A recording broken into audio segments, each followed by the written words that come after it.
তাসকিন বনাম শরীফুল বা কলম্বো বনাম ক্যান্ডি, বাংলাদেশ জাতীয় দলের এই দুই সতীর্থর কাজ এবার শ্রীলঙ্কা প্রিমিয়ার লিগে নিজেদের দলকে জেতানোর।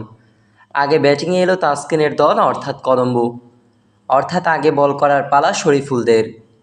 কিন্তু ম্যাচের শুরু থেকেই শরীফুলদের বেধড়ক পেটাতে শুরু করলো কলম্বোর দুই ওপেনার গুরবাজ আর পেরেরা।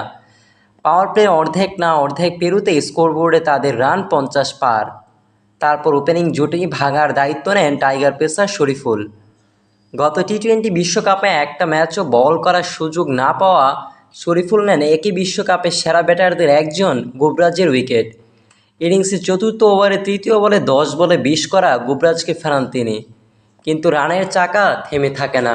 চপাচপ বাউন্ডারি আর ওভার বাউন্ডারিতে স্কোরবোর্ডে রান বাড়তে থাকে। অ্যাঞ্জেলো পেরেরা আউট হওয়ার আগে করে 23 বলে 38, কিন্তু অন্য প্রান্ত আগলে রাখেন ফিলিপস।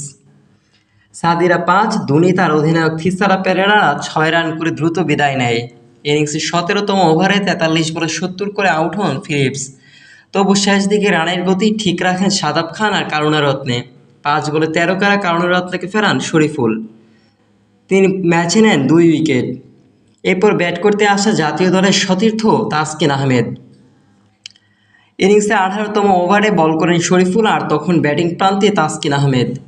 তাসকিনও 3 বলে 1/6 সহ 7 রান করে বিদায় নেন। শেষ ওভারে শাদাব আউট হওয়ার আগে করে 12 বলে 23 রান। শেষে নির্ধারিত 20 ওভারে কলম্বোর সংগ্রহ 9 উইকেটে 199 রান। জবাব দিতে নেমে তাসকিনের প্রথম ওভারেই ক্যাচ চন্ডিমালের, কিন্তু বাউন্ডারিতে থাকা ফিল্ডার সেই ক্যাচ তালুবন্দি না করতে পারলে 6 হয় সেটে। অবশ্য এর ঠিক পরের ওভার করতে আসে তাসকিন চন্ডিমালকে আউট করে ক্লিন বোল্ড করে।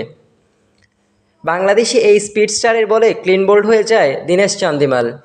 ক্যান্ডির পক্ষে ফ্লেচার 47 আর হারিস করেন 56 রান।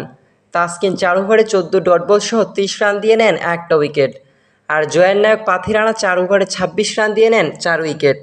শ্বাসরুদ্ধকর ম্যাচে ক্যান্ডি থামে 20 ওভারে 197 করে। কলম্বোর জয় 2 রানে।